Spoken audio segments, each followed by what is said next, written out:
pessoal, sejam todos muito bem-vindos ao canal Bespasta. Nós somos um lugar em que a gente conversa sobre assuntos jurídicos da atualidade, sem viés político e ideológico. Hoje eu estou recebendo com muito prazer o professor Vinícius Gomes. Ele é professor, assessor da Ouvidoria de Combate à Corrupção, autor de livros no ramo do direito e consultor da Comissão Jurídica de Educação da OAB. Professor, um prazer enorme te receber. Prazer todo meu. Muito obrigado pelo convite. Fiquei muito feliz, sempre gosto. E para falar sobre um tema polêmico é sempre bom também, né? Exatamente. Ele já adiantou, o tema de hoje é polêmico, nós vamos falar sobre liberdade de expressão.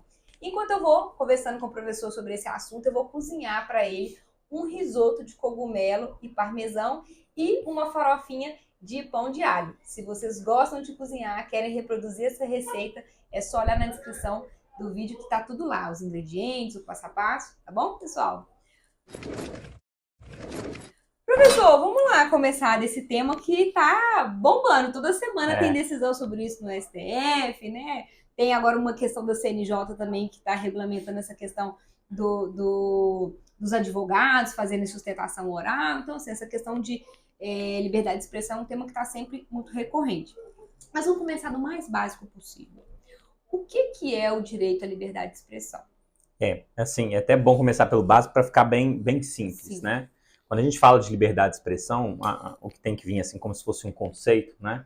É uma proteção constitucional à manifestação. Manifestação não só de fala, então é qualquer tipo de manifestação, gestos, símbolos. Então, assim, a proteção que se dá na Constituição é de uma fala, de uma opinião, mas também é de um gesto. Se você for lembrar, sei lá, você sai numa manifestação mascarado, ou com a cara preta, ou com alguma informação, com uma roupa X, Y, Z, ela também está protegida, qualquer tipo de gesto, símbolos relacionados. Então, ela tem esse viés de proteção a uma mensagem, né? Então, uma mensagem com a ideia de que eu vou comunicar algo que vai chegar até alguém, de qualquer forma possível, né? O conceito é esse. O que talvez já seja interessante de passar, e imagino que a gente vai chegar nessas partes polêmicas também, né?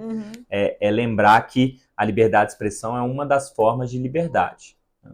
E aí talvez as polêmicas nessa área, elas são muitas vezes até pelo desconhecimento do conceito, sabe? Então eu gosto de falar sempre assim, esquecendo o conceito de liberdade de expressão, que é simples, uma proteção constitucional, uma mensagem. É bom lembrar do que é o conceito de liberdade. E aí talvez venham várias das polêmicas, né? Eu, como você, sou professor, né? E aí eu sempre utilizo uma brincadeira que não é nem minha. Não sei se os seus youtubers, Instagram, TikTokers e variantes conhecem, seguidores de uma forma geral conhecem. Mas eu gosto muito do Clóvis de Barros, você conhece? Um filósofo. E eu acho o exemplo dele bom para explicar um pouquinho disso. É lembrar que liberdade não é exatamente fazer o que você quer. Ela tem a ver com autonomia, com escolhas, né? Então, lembrar desse pressuposto é importante para lembrar o que é a liberdade de expressão. Ele até dá um exemplo que eu gosto muito. Ele vai explicar esse conceito de liberdade. Ele começa lá na Grécia. Não desistam, apesar de eu ter falado Grécia e filosofia. A pessoa já está saindo da não sai correndo do vídeo, não. Mas ele dá um exemplo que é muito interessante. Ele brinca assim, eu estou em sala de aula. E aí entra uma menina muito bonita. E a menina muito bonita tem a bunda bonita. E eu adoro bundas bonitas. E aí ele fala assim, bom, se liberdade fosse fazer o que eu quisesse, eu podia ir lá apertar a bunda dela. Não é? E não é. Tanto é que a gente sabe que isso não é possível, tem consequências para isso. Então ele fala que, na verdade, a liberdade ela é uma escolha. E aí o direito entra com limitar essas escolhas. Ele começa a falar o que é possível e não é. Nesse caso, por exemplo, se ele vai lá e aperta a bunda dessa menina e ela não gosta, isso pode ser uma importunação sexual, pode ser um estupro, se ele estiver num ambiente trabalhista, ela pode ser mandada embora, uma justa causa, pode dar uma indenização. Então, ele usa esse exemplo para explicar que, na verdade, ali tem relacionado a uma escolha. E aí, ainda nesse conceito, assim, me estendendo, e você me corta se eu estender muito. Não, tô achando ótimo. Professor é terrível. Tô achando bom. Ele dá um exemplo que é interessante. Ele fala de um dos primeiros conceitos de liberdade que teve, e eu esqueci se foi de Aristóteles, mas, bom, depois eu até confiro. Que ele dá um exemplo legal. Ele fala assim, eu uso esse exemplo muito em sala de aula, do Clóvis, não é meu. Ele fala assim, pô, você tem um cachorrinho em casa, né? e aí sua cachorrinha tá no cio, né? O que você faz para ela não cruzar com outro cachorrinho? Né? E aí eu pergunto isso para meus alunos. Professor, eu vou fechar ela, trancar ela, etc e tal. E ele fala assim, pois é, foi isso que a filosofia começou o trabalho de liberdade. Ele falou assim, olha, esse cachorrinho não é livre. Ele não é livre porque ele é escravo do corpo dele. Ele é escravo dos instintos dele. Se a cachorrinha tá no cio, ela tem que transar. Se ela tiver que fazer xixi, ela tem que fazer xixi. Ela não tem autonomia, ela não tem escolha. Ela é obrigada a fazer o que o corpo dela determina. E é um dos primeiros conceitos para se limitar. Falar o que é liberdade. Falar assim, olha, liberdade não é fazer o que você quer. Não é fazer tudo. Ela tem a ver com escolhas. É você ter a opção entre fazer A ou B. Aí, voltando no exemplo da menina, você tem a opção. Você gosta, mas você pode ir lá e apertar ou não. E o direito, ele vai traçar alguns limites. Ele vai falar assim, olha, você não pode apertar a bunda de ninguém se essa pessoa não autorizar. Né? Então, nesse caso, ele trouxe um limite. Olha, sua autonomia. Você pode ainda fazer isso? Pode. Mas se você fizer, tem as consequências Y, Z. Você vai ser preso, vai fazer isso, etc e tal. Então, assim, aí, voltando no conceito, né? E a gente vai falar isso que é a parte polêmica. Liberdade de expressão é essa proteção constitucional, não só a fala, mas uma mensagem, uma comunicação. Mas a gente não pode esquecer que liberdade é escolha, autonomia. Então isso já vai começando a dar um parâmetro. Então se eu chego aqui e falo assim, professora, você é pilantra, porque você não está descascando essa cebola. Ela vem pronta, viu, gente? Ela está fingindo que está descascando aqui, e depois a cebola chega descascada. Mentira, não é isso não. Mas se fosse, né, essa manifestação. Seria tipo Ana Maria Braga, né? Já chega tudo tem pronto. Ali fazendo tudo, só vou misturar. Mas assim, vamos imaginar. Então você está, sei lá, vendendo o risoto, né? E como se fazer. Aí se eu chego e falo assim, pô, ela não faz isso, ela é uma estelionatária, ela tá fingindo que corta a cebola. Você tem a opção de fazer isso, você pode falar isso, né? Mas a liberdade de expressão ela não trata só sobre isso, ela trata assim, existem limites. Nesse caso, eu penso não só no que eu falo, mas na pessoa em que é falada, o objeto da fala. E aí já vai começando a traçar alguns limites. Eu posso falar o que eu quiser, mas tem consequência atingir uma terceira pessoa, por exemplo. Eu acho ótima essa sua ponderação, porque é bem dentro da outra pergunta que eu queria te fazer, na verdade. Que é a seguinte, você já até respondeu, mas acho que agora a gente pode aprofundar um pouco mais. Não existe direito absoluto, né? Eu tô até te ameaçando, parece que eu tô te ameaçando. Não estou te ameaçando, vou abaixar essa parte. Não existe direito absoluto, isso não é diferente para a liberdade de expressão, né? Explica melhor como que é essa limitação. De fato, não é um direito absoluto, não é isso? É isso. Eu acho que a gente... eu vou tentar não me estender muito, mas eu acho que a gente pode trabalhar 2 pontos do limite, né? O primeiro, para lembrar de liberdade, é que eu brinco que a liberdade é tipo um quadrado, no seguinte sentido. Como liberdade é autonomia, você ter opções em fazer A ou B, então até pegando meu exemplo anterior, o cachorrinho não é livre porque a cachorrinha não é livre porque ela não tem opção. Se ela está no cio, ela tem que transar, né? Nós temos opções, a gente escolhe fazer isso ou não. Somos racionais, né? E tem essa lógica dessa autonomia de escolha. Você ainda pode tomar essas decisões, mas tem isso. Aí é lembrar primeiro que realmente existe alguns limites, né? E nós somos do direito, né? E o direito trata desses limites. Então, eu falo que é um quadrado porque você tem autonomia, mas a sociedade ela vai traçar qual que é o quadradinho. Saiu desse quadrado, tem uma sanção. Então, ainda na liberdade, se eu vou lá e apalpo a menina e ela não autorizou, a lei traça alguns limites. Então, Código Penal, estupro, importunação sexual. Código Civil, indenização por dano moral, material, etc e tal. Direito do trabalho, né, e tal, justa causa, aquela coisa toda. Então, assim, a primeira coisa de lembrar é que, na verdade, tudo tem limite, né? E esse limite é traçado pelo direito. Agora, esse limite pode ser abusivo também, né? E aí é até legal que você, pela proposta sua do seu canal, né, a gente teria um problema, porque aí se fosse esquerda, direita ou centro, ele pode estabelecer o limite que ele quiser, então a gente começa a ter alguns problemas. Então, aí entra o direito constitucional, né? A Constituição e o direito, né, é sempre bom lembrar, o direito existe para evitar o abuso de poder. Essa é a função dele. E o direito constitucional ainda mais, porque a Constituição ela traça aqueles limites para tudo e para todos. Para governante, para governado, para quem é de esquerda, para quem é de direita, para quem é de centro. Então ela traça uns limites básicos. E na liberdade de expressão, como ela é um direito fundamental, esses limites são muito importantes. Porque as leis não vão poder... para evitar esse abuso de poder, a Constituição é que vai traçar os limites da liberdade de expressão. Porque senão correria o risco de, sei lá, eu ser de esquerda ou de direita e eu fizer uma lei que vai defender, por exemplo, alguma coisa da minha ideologia. Né? Então, sei lá, vamos esquecer esquerda e direita, que é mais difícil. A gente está num país cristão. Né? Então, 90% das pessoas no Brasil são cristãos. Então, eles acreditam em Cristo. Seja evangélico, católico, né? Mas está ali. Seria muito fácil, por exemplo, eu fazer uma lei, como já existiu, falando que é proibida a separação. Né? O Código Civil já teve essa previsão. É uma influência de uma ideologia. Né? Isso é um risco, porque a ideia da liberdade de crença é possibilitar qualquer crença. Né? Então, qual que é a dificuldade? A Constituição ela vai tentar traçar uns parâmetros mínimos. Né? E a gente não vai poder traçar qualquer limitação em lei infraconstitucional. E aí, correndo o risco aí de dificultar o papo, né? E é sempre difícil, porque o público não é só o pessoal do direito, né? Tem pessoas de fora também, e essa é a ideia. Sim. A gente tem alguns critérios de interpretação. Né? E aí toca na palavra que você falou. Toda vez que eu tenho um direito fundamental, o primeiro critério de interpretação é saber que todos os direitos fundamentais são relativos. Não existe direito fundamental absoluto. Existem divergências, mas para a maior parte da doutrina, principalmente alemã, e a gente segue muito, é isso. Né?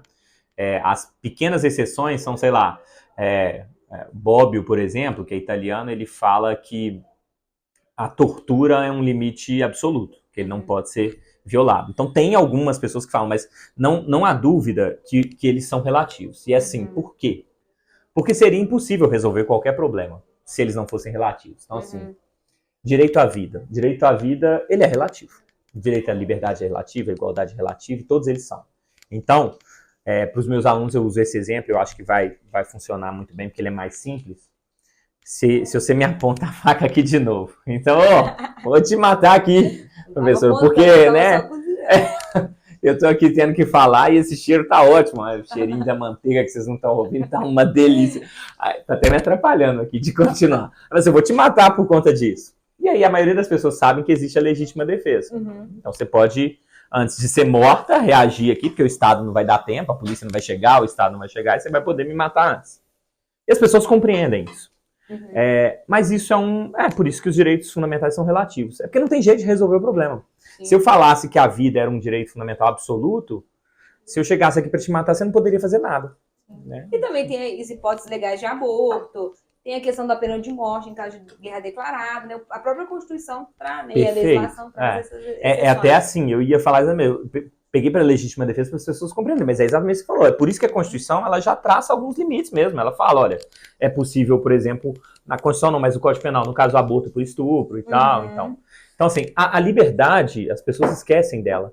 Mas todo mundo sabe que a maior pena que pode ser dada é a pena de prisão. E o que é a prisão? Uma limitação à liberdade de locomoção. Sim. Então, assim, a liberdade não é absoluta, ela é relativa, e a gente sabe disso. Às vezes a gente não lembra, mas a gente sabe. Então, assim, lembrando disso, e a sua pergunta me estende muito, mas tem limites? Tem. E aí a Constituição ela começa a estabelecer esses limites, tentando proteger outros direitos fundamentais também. Né? Então, assim, os mais claros, né? Vedação do anonimato. Então, eu protejo a liberdade de expressão, e aí, basicamente, o que quer dizer a liberdade de expressão? Eu posso falar aqui o que eu quiser, mas não quer dizer que eu não tenha consequência pela minha fala. Então, quando eu vedo anonimato, qual que é o objetivo?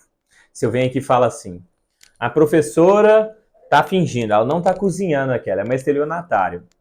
Bom, ela está lá nas redes, no YouTube, fazendo receitas. Se eu falar isso, eu posso prejudicá-la. Né? E aí, quando eu vedo anonimato, é para assim, pô...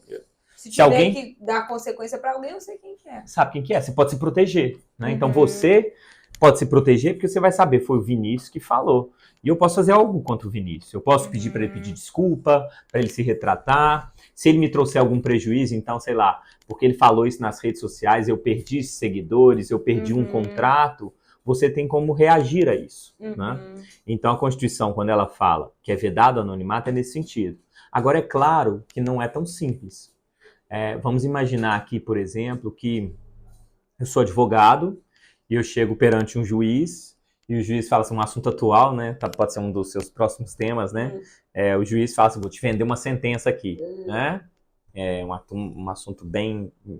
tá acontecendo, né? Polêmico e tal. Porque, bom, qual que é o problema? Eu, como advogado, eu todos os dias estou perante o juiz, né? Talvez não seja tão simples eu fazer uma declaração aberta falando assim, juiz fulano de tal me pediu uma propina, porque talvez eu não vou conseguir atuar, vai ter uma proteção natural que acontece em todas as profissões, né? As pessoas costumam se proteger, as pessoas não vão acreditar, também existe isso, né? A pessoa que comete crimes, ela não tem uma cara, né? Não tem um rosto. Então, às vezes, é uma pessoa ótima, de excelente convivência, você diz, não, o juiz fulano de tal, ele não faria isso. Um vizinho de alguém, um pai de alguém, um esposo de alguém. Um primo. Então, assim, o anonimato, ele também tem uma importância. Né? Se eu for denunciar um juiz, um promotor, um delegado, um policial, não é tão simples, né? Eu brinco com os meus alunos que até um professor, né? O professor, ele não tem muito poder, mas ele tem o poder da nota, né? Aí eu brinco com os alunos, vocês vão falar que eu fiz isso? Vocês vão ficar com medo de eu te dar uma nota baixa. Sofreu uma represália, né? Sofreu uma represália. Então, assim, a Constituição, ela fala, é vedado anonimato, mas interpretando isso, o STF, as cortes, elas falam assim, bom, não é tão assim. Por exemplo, se for uma denúncia anônima, a gente não pode pegar a denúncia anônima e considerar como se ela fosse verdadeira, porque pode ser uma forma de perseguir alguém, ou para atualizar o termo, cancelar alguém, ou fazer algo, mas ao mesmo tempo, isso também tem que ser válido, porque é importante que as pessoas fiscalizem o Estado, fiscalizem as atuações. Então, o Código de Processo, o Código Penal, eles vão admitir, por exemplo, uma denúncia anônima, mas vão falar assim, tem que ter um cuidado. Eu não posso instaurar um inquérito, tem que fazer uma investigação prévia para ver se aquilo tem sentido. Então, em resumo, o primeiro limite, que é a vedação do anonimato, ela não quer dizer necessariamente que não pode ter nenhuma expressão em que o sujeito se torne anônimo, ele não fale nada. Mas a gente vai ter que analisar caso a caso. E aí a dificuldade para entender a liberdade de expressão. Todo direito fundamental, eu comecei com o conceito, mas o conceito não resolve o problema. Né? Porque eu tenho que analisar ele dentro de um contexto. Então, assim, para resumir, falei que você não cozinha direito, né? Se eu fizesse isso de forma anônima, eu estou atingindo uma pessoa, isso não é possível, né? Para quem for muito antigo aí e estiver assistindo o vídeo, que não é o meu caso, me falaram, o Orkut, por exemplo, antigamente, ele tinha uma mensagem anônima e eles tiraram, porque as pessoas começaram a ofender as outras, falaram... Eu não lembro disso não, eu sou da época do Orkut. Me contaram, eu também não lembro. Eu não lembro não. Você podia mandar mensagens anônimas. Não lembro desse detalhe. Quem é do Instagram não viu, porque o Instagram não surgiu com essa possibilidade. Ele não tem essa. Mas assim, se eu for denunciar, por exemplo, um caso de corrupção no judiciário, corrupção policial, eu vou poder falar isso de forma anônima. Né? Desde que eu não fale, foi o Vinícius que foi o corrupto. Porque isso vai permitir uma investigação. Então, a dificuldade prática de explicar esses textos, esses conceitos, é porque a resposta não vai ser a mesma, a depender do caso. Eu vou ter que analisar o caso. Mas, bom, o primeiro limite seria a vedação ao anonimato. O direito de resposta vem junto, né? Então eu falo, a Raê não cozinhou nada, ela vai ter que ter a oportunidade de falar assim, eu cozinhei sim. Né? Bem simples, você responde a fala do outro. Mas percebe que tem que ser uma fala, ela não pode ser anônima, senão você não vai ter como se responder. Então, é um limite bom. A gente tem outros limites também. Direitos à honra, direito à privacidade. Então, aquele vídeo, o que viralizou há um tempo atrás, ou recentemente, o da menina no avião. Sim. Tem problema falar dele não, né? Eu não sei quando que vai veicular a aula, então o vídeo. Possível. Então, aquele é um caso interessante, porque veja só. A mulher está lá no avião, sentada no lugar dela. Aí chega uma outra, e eu não... Fique bem claro, hein? Eu estou usando o exemplo, mas eu não conheço nenhum detalhe. Sim. Então, eu não estou fazendo juízo de valor, estou usando como exemplo. Ela está lá, sentada na dela, lá, tranquila, ela comprou passagem naquele número, ela está tranquila. Aí chega uma mãe, e a mãe pede para ela trocar de lugar. Né? Não sei se ela faltou bom senso, se não faltou. Eu, se fosse sentado, por exemplo, eu trocava de lugar, não tem muito estresse, mas ela não quis trocar. E eu não vou entrar nessas partes, direito do consumidor, direito civil e tal. Mas o que é para mim interessante como constitucionalista? A mulher a que estava sentada e não quis trocar, o que fez a mãe? Filmou ela. E tinha interesse de constrangê-la, né? Com interesse de constrangê-la. Isso tem a ver com liberdade de expressão? Tem.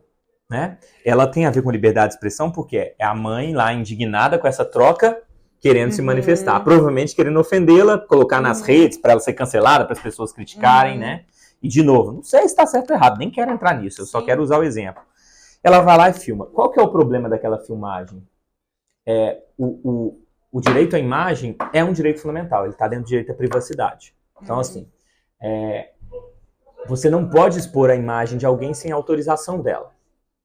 Isso está dentro da ideia de proteger algo que a pessoa vai optar. Né? Então, quando eu vim por que eu vim, gente? Foi para falar direito? Não, foi porque tem um risoto de fungo e o vinho. Então eu falei assim, pô, vou lá, né? Aqui, né? Então eu vim aqui, pô, eu consenti que você usasse a minha imagem aqui. E mesmo que eu não tenha assinado contrato, não tenha falado nada, é um consentimento aqui, tá tácito, tá combinado. Ela me convidou, eu vim. Né? E essa pessoa no avião não teve essa opção. Né? E ela não teve a opção de responder para falar se é verdade, não é, o que é, etc. Qual era o contexto, né? Qual era o contexto, a gente não sabe o que foi falado antes da filmagem, a gente não sabe nada sobre aquele assunto, né? Então, olha, o interessante do anonimato é isso, né? Ela tem que ter essa revelação, ela tem que estar ali. Mas se fosse um crime, ia ser diferente a resposta, né? Então, sei lá, a pessoa veio a me agredir, mesmo que seja por fala, ou veio me bater, eu não posso filmar ela e mostrar? Posso. Né? Então, aí qual que é a dificuldade? É porque vai depender do caso. Aquele caso é um caso, claro, de violação ao direito à imagem, independentemente de quem está certo. Sim. Ela nunca poderia filmar e postar. Né? Era até possível que ela filmasse, desde que ela não postasse, não passasse para ninguém. Então, assim, na ideia do direito à resposta e do anonimato, tá essa lógica. Então, assim, quando eu falei um dos limites, primeiro, anonimato, né, vedação do anonimato. Segundo, direito de resposta, que na verdade não é um limite, né, mas é uma possibilidade. Eu falei terceiro, crimes contra a honra. Tá ali, privacidade, tá ali. Você pode falar de alguém, mas eu não tenho direito, por exemplo, de chegar na minha rede social e falar assim, a professora é safada porque ela não cozinha nada, ela tá fingindo que tá cozinhando. Eu não tenho esse direito. Não é me permitido a isso. Porque eu estou falando de uma terceira pessoa. Sim. Então isso não está protegido pela liberdade de expressão. Né? Desde que você me autorize, aí muda a situação. Sim. E se você estiver cometendo um crime, aí eu poderia falar. Né? Então, sei lá. Pode falar mal da comida. Não vou falar, não. O cheirinho já... Não comi ainda, mas o cheiro já está mostrando que vai ser ótimo. Não tem nenhum erro. Fora que usou manteiga, né, gente? Risoto também não tem erro, não. Não tem, né? Tem sim. Tem que esforçar muito para errar. Para errar, né? Mas, bom, é um limite. Então, assim, não dá para traçar todos, mas o próprio direito vai traçar alguns limites. Então, os crimes contra a honra, eles são muito bons para exemplificar. O Código Penal fala que tem a calúnia, a injúria e a difamação. Né? Então, se eu falar da professora, ela não sabe cozinhar, eu estou falando de uma terceira pessoa, e isso não está permitido. Isso é um limite à liberdade de expressão. Sim. Isso quer dizer o seguinte, que se eu falar, tem uma consequência. Agora, a consequência depende de você. Porque se você não ligar, você fala assim, falem mal, mas falem de mim, que viraliza e é ótimo. Você não vai fazer nada. Mas se você não concordar com essa fala, eu cometi um crime, eu posso ter que indenizar. Então, isso é um belo de um limite. Né? Falando de uma pessoa. Ele se torna mais complexo quando eu não falo de uma pessoa, mas eu falo de uma opinião ou de uma ideologia, porque aí a gente tem um problema. A Constituição, ela protege a liberdade de crença, e que não é nem o melhor termo. Na verdade, o melhor termo é liberdade de consciência, porque crença dá a ideia de que você tem que ter uma crença, né? E a Constituição, ela protege não a liberdade de crença, mas a liberdade de consciência. Você pode acreditar, né, nisso ou naquilo, pode não acreditar em nada. Então, a gente falou de cristão. Eu posso ser cristão, acreditar em Cristo, eu posso falar que Deus não existe, eu posso falar que é uma invenção, eu posso acreditar no demônio, eu posso acreditar em bruxas, né? Ela é mais ampla. E aí, como que a liberdade de expressão se liga a esse assunto, ele fica polêmico? É quando eu começo a manifestar determinadas opiniões. E aí ele se torna um pouco mais complexo. Por exemplo, se eu falar aqui, eu sou de esquerda e a direita é um lixo. Ou eu sou de direita e a esquerda é um lixo. Essa é uma manifestação possível de ser feita. Né? Agora, quando eu vou, por exemplo, para o nazismo ele é uma ideologia que ele pressupõe uma diferença das pessoas. Então, ele pressupõe que tem uma pessoa melhor que a outra. Melhor que a outra no sentido de qualidade, tá? Então, assim, de raças, né? De raça. Uma raça é melhor que a outra, né? Ela é inferior e tal. Aí já começa a ter um fator complicador. Por que ele tem um fator complicador? Porque é um pressuposto da democracia que as pessoas são iguais em qualidade. O que é isso? Uma não é melhor que a outra. Então, numa democracia, não é que não tenham diferenças. Mas, por exemplo, se eu sou o Vinícius e eu tenho um braço só, né? Eu sou diferente de você que tem os dois braços. E a gente pode se tratar de forma diferente. Mas eu tendo uma deficiência física, eu não me torno melhor nem pior do que você. Um homem não é melhor nem pior do que uma mulher. Apesar de uma mulher engravidar e um homem não. Então tem diferenças, mas não tem diferença de qualidade.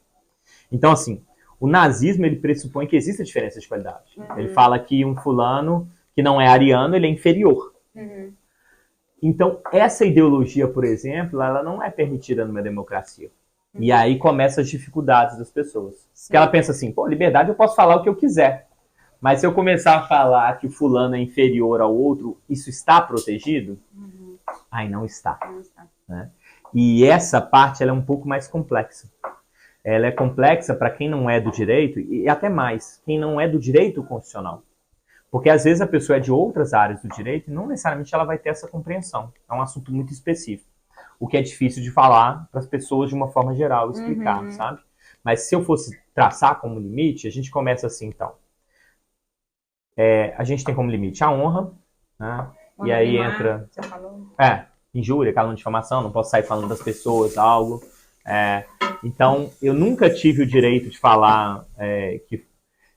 Quer ver? Vamos tentar não ter nenhum posicionamento, né? Você tá falando, a gente estava conversando sobre a dificuldade que é fazer um podcast, fazer um vídeo, né? Sim. Que exige tempo, desgaste. E assim, nas minhas redes, Prof. Vinícius Gomes, eu sou péssimo em fazer propaganda, mas tá aí, né? O vídeo que eu tenho mais visualizações é um vídeo em que eu brinquei com Bolsonaro e Lula. E por que eu brinquei com os dois? Para evitar que as pessoas achassem que era um posicionamento a favor de Ciclano ou Beltrano. E o que eu peguei? Durante a eleição, né, as pessoas chamavam o Bolsonaro de genocida e o Lula de ladrão. Né? E por que eu achei bom? Porque eu podia tratar do mesmo assunto falando dos dois. Ia ser a mesma resposta, sabe? E realmente ele deu muita repercussão. O vídeo que eu tenho mais visualizações. E eu falei o seguinte, para começar, ninguém pode chamar ninguém de ladrão, de genocida. É uma coisa que a gente tem o costume de fazer. A gente sempre fez, as pessoas fazem isso, mas isso nunca foi permitido. E para ficar bem claro, gente, para quem não sabe, o Código Penal é de 1940. Então nunca pôde isso, desde 40, não tem nada a ver com esquerda ou direita. Só que a gente tem o costume de falar, fulano é ladrão. Consequência, né? E aí talvez o que a internet tenha mudado é que antes as pessoas faziam isso. Então você ia lá para a praça e falava assim, político X é ladrão, político Y é isso. Só que o político nem sabia. Né? Então o João lá, o político, ele não estava nem sabendo, ele não sabia da sua existência. Então acabava não tendo consequências mesmo. Né? Ninguém fazia processo ou fazia uma denúncia. Com a internet, todos nós agora podemos fazer algo que atinja muitas pessoas. Então, às vezes, essa mesma pessoa, uma pessoa comum, né? O seu vizinho, eu, você, um primo, um parente, ele vai lá e grava um vídeo dele na rede social dele e fala assim, o político João é ladrão. Ele está acostumado a fazer isso, ele acha que é possível, mas não é. E aí o João vai saber. E se o João souber, ele pode fazer algo. Porque não é permitido que você fale de alguém assim sem provas, sem demonstrar o porquê. Então, talvez a internet ela tenha possibilitado que isso tenha alguma consequência por isso, né? Entendi, porque fica a prova ali, né? Fica a prova ali, a pessoa fala, a pessoa fica sabendo. Mas, de novo, isso nunca foi permitido. Entendi. Então, assim, os limites estão lá, às vezes, no Código Penal. Então, a calúnia, injúria e difamação. Tem também a privacidade, a honra. Então, eu e a Raiane estamos aqui conversando, aí quando a gente pausar aqui, a gente vai falar mal de alguém que não está aqui. Só exemplos, viu, gente?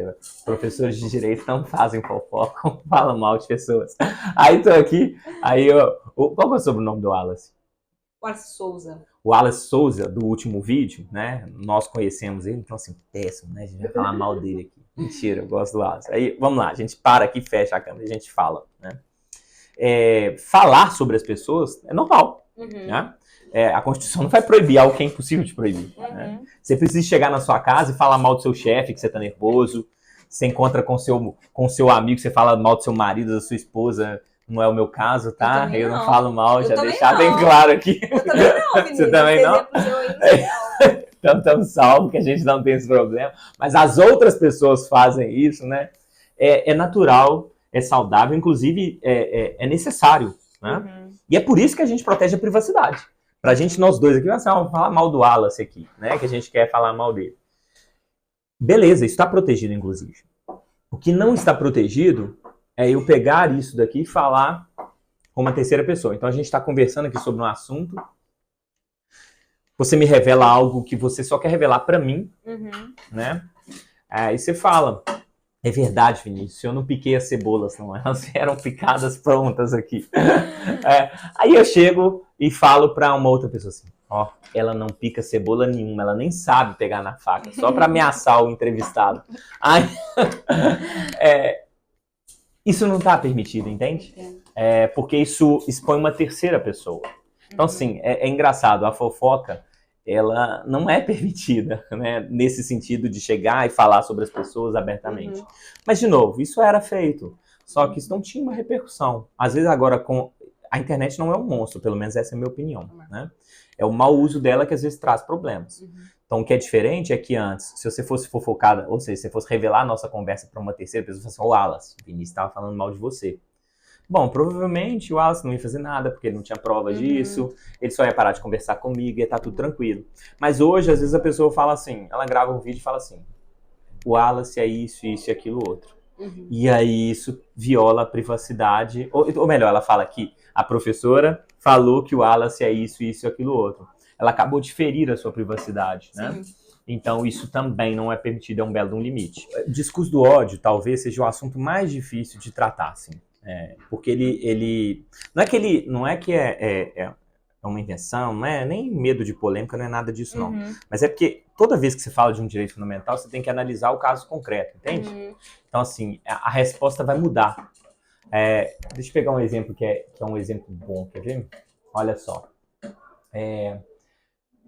Se eu for contratar para minha empresa, eu vou contratar para o meu escritório de advocacia uma secretária ou um secretário. E aí eu coloco um anúncio assim, eu quero uma mulher de 1,80 m, tanto de busto, tanto disso e tanto daquilo. Isso pode? Bom, se a gente for analisar segundo os direitos fundamentais, não é possível. Mesmo que a autonomia empresarial, a liberdade de empresa, eu possa escolher as pessoas. Na prática, isso é sempre complexo. Por que é complexo? Porque eu posso não falar, né? Sim, você chama as pessoas, que vai aparecer. E só escolho essa pessoa com esse perfil. E realmente é isso mesmo, né? Mas assim, para ser mais objetivo para quem está assistindo, se eu tenho uma casa de shows, uma boate, um bar, eu não posso impedir que entre as pessoas de esquerda, de direita, judeus, pretos, brancos e assim por diante, né? Não posso. Essa é uma limitação que a democracia foi fazendo a partir do tempo, que também é complexo, tá? Porque isso vai acontecendo com as experiências ruins, né? Sim. Então, no nazismo alemão, por exemplo, a gente impedia que os judeus entravam em determinados lugares. E a partir disso se aprendeu que não poderia ter esses limites. Então, assim, é complexo. Mas se eu fizesse um anúncio com essas mesmas descrições e eu tivesse uma agência de modelo, não teria nenhum problema. Então, a dificuldade, às vezes, para as pessoas que não são, ou que não são juristas, ou que não são da área do constitucional, é lembrar que vai depender do caso concreto essa análise, né? Então, isso dificulta um pouco. Então, o problema do discurso do ódio é essa dificuldade, né? Então, por exemplo, as religiões, elas são excludentes. Cuidado com a minha fala. É bom para o corte, mas ela é muito complexa de ser mal entendida, né? Isolada. Elas são excludentes no seguinte sentido. Se eu sou católico, eu acredito em Deus, em Jesus. Ela é excludente por quê? Porque eu falo que só tem um Deus. Então, todos os outros que acreditam em 5 deuses, eu não aceito ela. Eu excluí essa crença. Da mesma forma que se tiver uma crença qualquer aí, eu não lembro agora de cor alguma crença que tem vários deuses, ela fala que tem vários deuses, sei lá, ela vai excluir o cristão. Por exemplo, os judeus, eu não acredito que Jesus é o filho de Deus. É isso. Né, por exemplo. Então, é excludente nesse sentido, tá? Não é que falando mal. Então, assim, veja só, se eu for cristão, católico, e eu falar que não existe outros deuses, que não um só, isso tem algum problema? Não. Isso é professando uma liberdade de consciência. Né? E não tem nenhum problema. Né? Se uma determinada crença, por exemplo, fala, e eu vou usar as polêmicas, mas sempre com cuidado, tá? Eu estou fazendo recortes, né? Não estou falando do assunto todo. Eu falo, por exemplo, que a pessoa que não acredita em Deus, ela é do demônio. Né? Essa fala, num primeiro momento, ela está protegida. Mas se eu falar assim, o Vinícius não acredita em Deus e ele é do demônio, isso pode não ser permitido. Entendi. Então a dificuldade do discurso do ódio é que você tem que analisar o contexto. O caso concreto. O caso concreto. Então assim, eu dou sempre um exemplo. Vamos imaginar, por exemplo, que uma crença fala que não pode a união homoafetiva. É possível? Tá? A crença pode. O direito, não. Porque o direito ele não vai fazer essa diferença. Mas uma crença pode falar isso. E aí se eu chego aqui na minha religião X e falo, olha, não é permitida a união homoafetiva. Isso tem algum problema? Nenhum. Mas se eu falar... E as pessoas que fazem essa união, elas têm que morrer. Isso já se torna um discurso do ódio e não está protegido. Entendi. Então, às vezes, depende do contexto, sabe? Eu dei um exemplo na sala de aula que eu acho que ajuda. E para sair das polêmicas, pensa nos Estados Unidos, quando teve a invasão ao Congresso. Né? Do Capitólio lá. O Capitólio. Se eu chegar aqui, imagino que eu estou na minha sala de aula. Né? Aí estou lá com 60 alunos e tal, e eu pego e nem falo, eu faço um gesto. Então, apontei para todo mundo e fiz assim. É o gesto típico de falar assim, todos vocês morram. Isso não é nada. Agora, num contexto em que eu tenho uma multidão de pessoas querendo atacar alguém, se eu fizer esse mesmo gesto, isso já se torna um problema. Sim. Né? Eu posso, por exemplo, ser um partícipe, um coautor de um crime de homicídio, de uma lesão corporal. Então, a liberdade de expressão também tem essa mesma lógica. Não é um problema se eu falar isso num contexto, mas dentro de um outro contexto pode se tornar. Então, se eu falasse assim, e todo mundo que não está nessa praça tem que morrer, e a partir disso as pessoas atacam, isso poderia ser considerado um discurso de ódio. A gente chama o discurso de ódio, a gente não, né, mas a doutrina norte-americana, ela chama de fighting words, palavras que queimam, né? Então elas falam assim, você está no cinema e você fala fogo, né, e é um lugar fechado, isso é uma palavra que ela tem uma consequência prática. Então assim, o discurso do ódio é o mais difícil de explicar, porque eu preciso de um contexto para ele. Né? Eu preciso de entender ele dentro de um contexto, mas ele também é um limite, tá? É pacificado a decisão do STF que trouxe esse limite, uma decisão antiga, que foi um caso de um editor, né, no Rio Grande do Sul, é um caso famoso, eu esqueci até o nome dele agora, mas esqueci o nome, que ele editou um livro falando que os judeus eram inferiores e que eles tinham que morrer, etc e tal, e isso foi parar no judiciário, e o judiciário falou assim, não, isso não está protegido pela liberdade de expressão. Ele foi além porque ele incita o ódio contra uma determinada grupo de pessoas. Essa talvez seja o limite mais difícil de explicar de uma forma geral, porque eu preciso de contextualizar. Do caso concreto, entendi. Mas é um limite importante. E tem um outro ponto interessante, que a professora até lembrou aqui no intervalo, que é interessante mesmo. Eu também vejo contextos, né? Por exemplo, se eu falo... somos pessoas comuns aqui, né? Como são mesmo, somos mesmo, né? Apesar de que né, tem um YouTube, eu já tá virando uma pessoa pública, mas vamos imaginar que a gente não tem esse contexto. Se alguém fizer uma chacota sobre mim, uma piadinha, isso traz consequências, né? Aí tá o bullying, etc. Então vamos imaginar que a professora fala assim, o professor Vinícius fala demais. Eu falo mesmo, eu lembrei agora que eu falo muito. E ela fala assim, ele é isso, é aquilo, ele é... Mesmo que você tenha falado com o intuito de brincadeira, se eu me sentir ofendido, isso traz um problema. Porque a liberdade de expressão tem como limite a fala sobre o outro. Né? Então você pode falar, mas como ela tem limites, os limites são o terceiro, se você falar, eu posso me sentir ofendido e posso fazer algo. Né? Eu posso pedir sua responsabilização e tal. E tá tranquilo. Mas veja só, o humor é complexo. Uhum. Por que o humor é complexo? Porque o humor, muitas vezes, ele vai fazer uma brincadeira com um jeito seu, um trejeito, né? Uhum. Então, eu, por exemplo, eu tenho um nariz, eu acho pelo menos, eu tenho um nariz grande. Aí eu tô aqui com um nariz grande, né? Se eu rir, vai ficar chato. Não vai... Pode ir. Eu não ligo pra ele mais, não. Eu brinco com os meus amigos que eu sofria muito na adolescência, porque eu achava que meu nariz era muito grande. Eu também era muito magro, aí dava uma evidência. Aí não era seu nariz, era seu rosto, era estreito.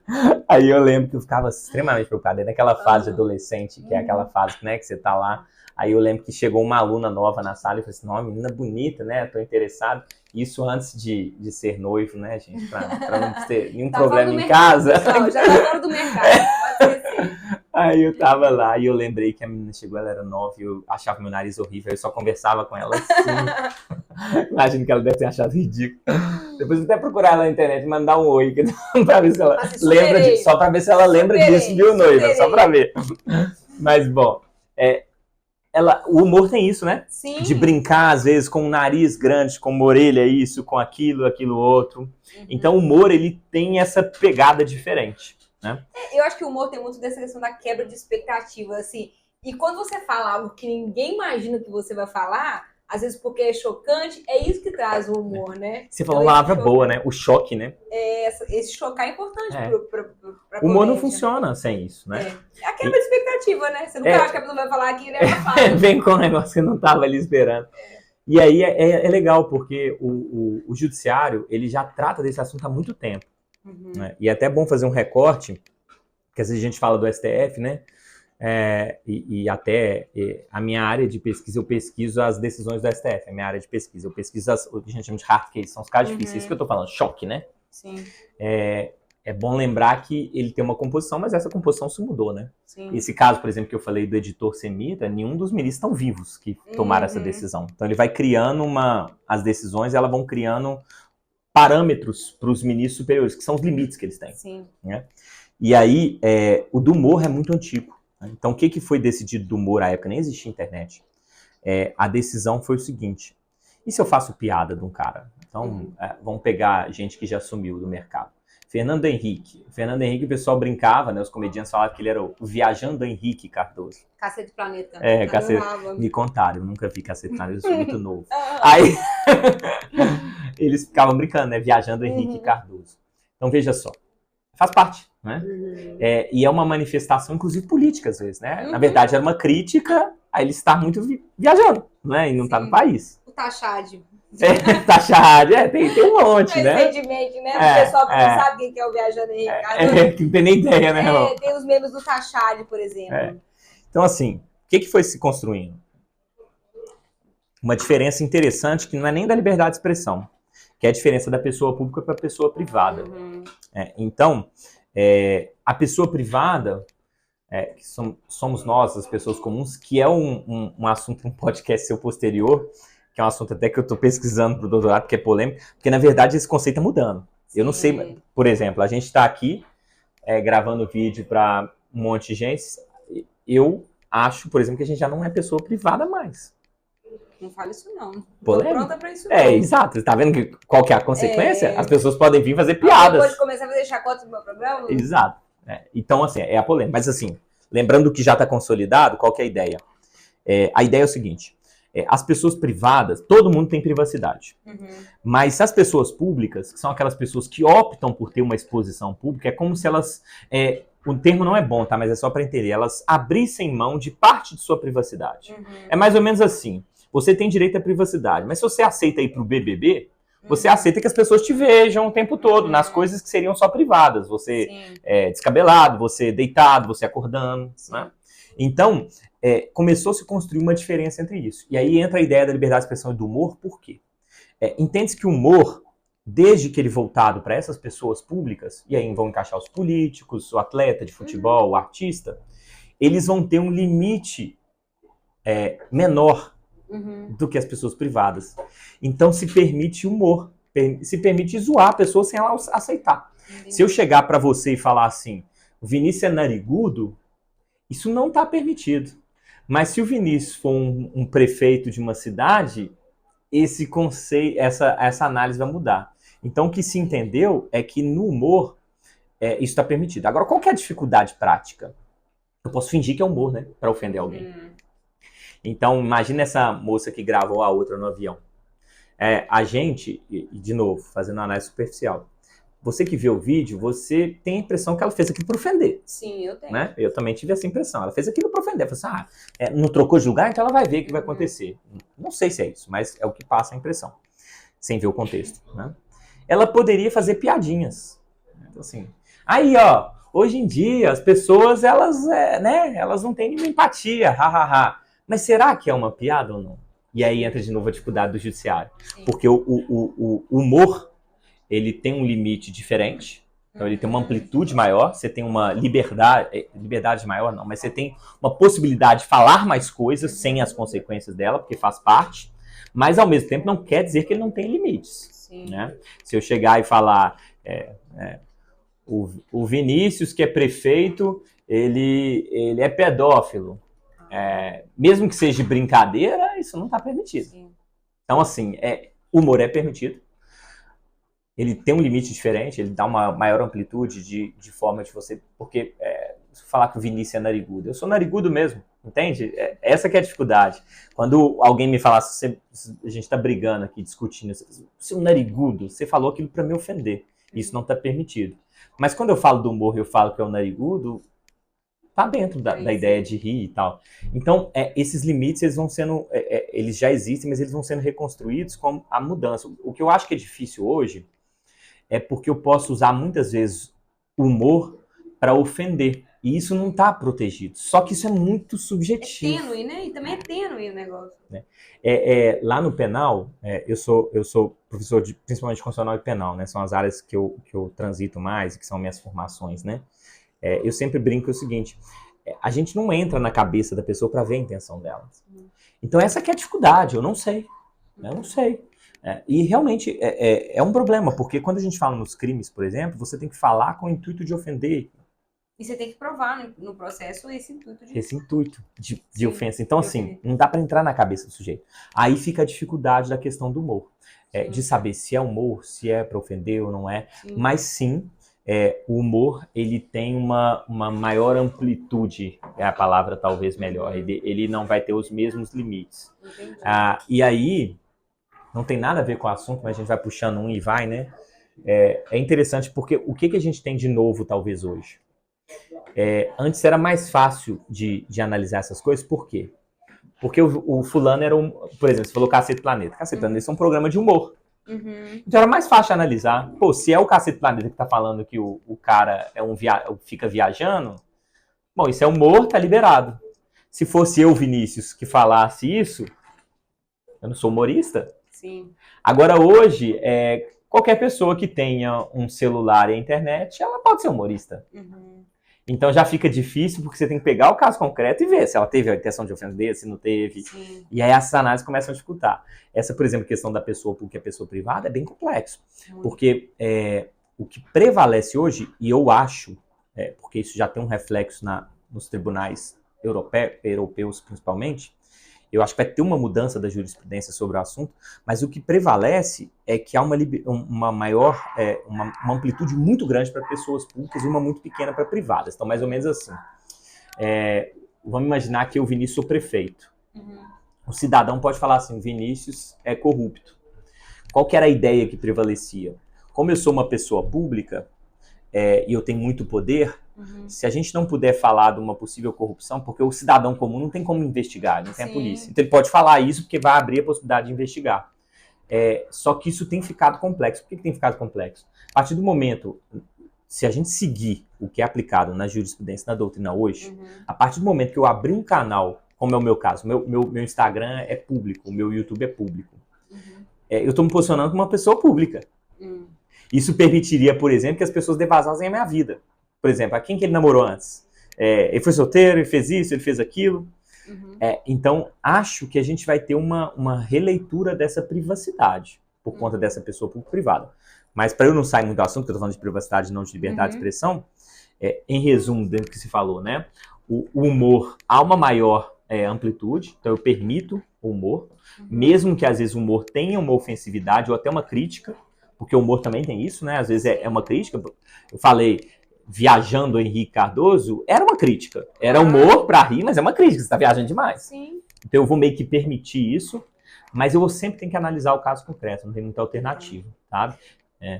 Não, eu ia te perguntar assim, você já começou a falar um pouquinho, você falou do direito de resposta, eu acho interessante. Ficou muito claro que a liberdade de expressão, ela não é absoluta, né? Existem suas limitações. Mas, uma vez havendo abuso, quais são os mecanismos, quais são os instrumentos que o ordenamento jurídico traz para a gente remediar esse abuso, né, da liberdade? É um bom tema. É assim, bom, vamos falar o que tem e quais são as dificuldades para até deixar perguntas, né? Primeiro, é vedado anonimato para possibilitar a responsabilização. Então, essa responsabilização ela pode ser em todas as áreas do direito. Penal, civil, trabalhista, eleitoral, militar, qualquer área. Né? Então, assim, a Constituição ela traça o geral e ela deixa bem claro que é relativo, mas ela joga para as outras leis fazerem esses limites.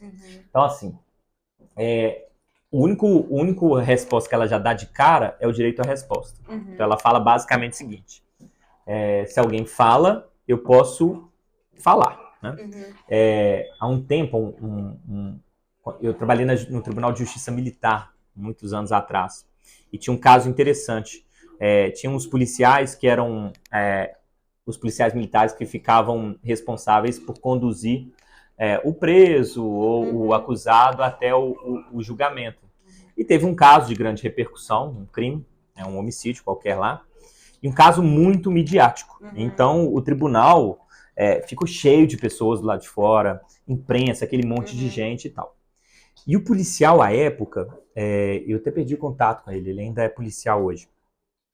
Na época, ele fez o seguinte, ele era o responsável por conduzir esse preso até o julgamento. E ele fez uma análise perfeita dentro da função dele, né? Ele analisou e falou assim, bom, tem muitas pessoas, aglomeração é um caso midiático, eu não posso passar com esse preso no meio dessas pessoas. Alguém pode julgar alguma coisa, agredir, etc e tal. Então, o que ele com os outros policiais fizeram? Ele acessou o tribunal pela área do estacionamento. Então, ele levou o preso escondido mesmo, até chegar ao julgamento e tal. E aí, naquele momento, um determinado programa de TV e tal, criticou, falou que ele não estava preparado, que ele não fez isso, que ele estava tolhendo a liberdade de imprensa. E foi bem interessante, porque ele judicializou essa questão. Né? Então, ele pediu o direito de resposta. Então, o que fez? No mesmo horário em que o programa foi veiculado, com o mesmo tempo, ele teve a oportunidade de explicar. E aí ele explicou, porque ele falou assim, não, inclusive eu sou policial, mas eu tenho uma formação em direito, eu me preocupei com a dignidade do sujeito, ele podia ser agredido, por isso a minha função é proteger isso. Sim. Então, eu não queria tolher nenhuma liberdade, mas eu fiz isso para evitar, porque eu não tinha controle sobre aquilo. O direito de resposta é isso, entende? Às vezes a pessoa fala, mas a outra tem que ter a oportunidade da versão dela, né?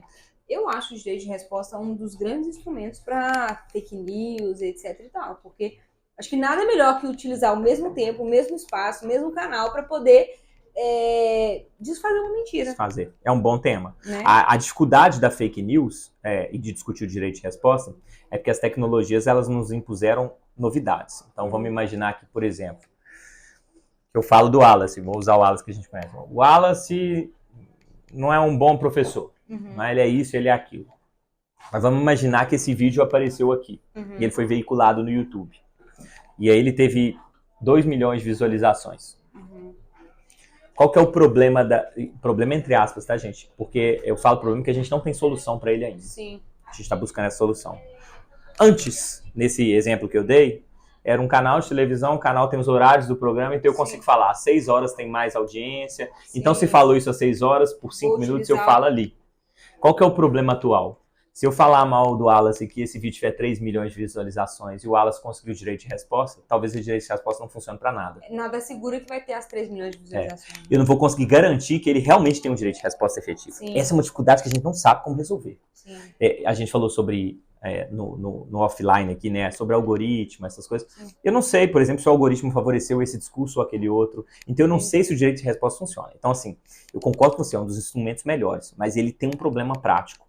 Com as ferramentas que a gente tem, ele pode prejudicar. Ou seja, eu posso perceber que vale a pena eu falar algo irregular. Então, eu percebo, assim, por exemplo, eu tenho uma visualização muito grande. Eu estou num vídeo aqui, uma live ao vivo com você, eu sei que você tem muita visualização. Eu vou lá e falo assim, o Wallace é um safado.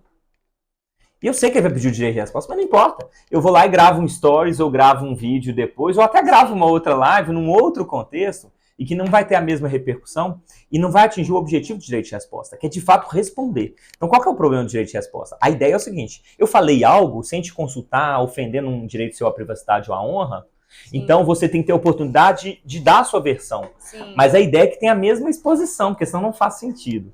Então assim, ele é um belo elemento, mas ele é muito complexo de lidar. Professor Vinícius, eu queria que você olhasse para as câmeras, desse o seu recado, onde as pessoas podem te encontrar. Bom, obrigado pelo convite, obrigado a todos aí que ouviram e viram. Eu fico à disposição aí, qualquer dúvida, alguma informação, é só digitar lá, Prof. Vinícius Gomes, YouTube, Instagram, X, tá em todos lá. Precisando de alguma dúvida, querendo fazer algum comentário, é só me mandar uma mensagem que eu fico à disposição. E é isso. Obrigado aí. Professor, muito obrigada mais uma vez pela sua presença, acho que foi super esclarecedor. Pessoal, eu acho que eu vou dividir esse episódio em dois, eu acho que vai ser importante para vocês ouvirem com muita atenção. Para quem ficou até esse momento, muito obrigada pela sua companhia, pela sua audiência, continue nos acompanhando que tem muito episódio bom pela frente. Obrigada, tchau, tchau.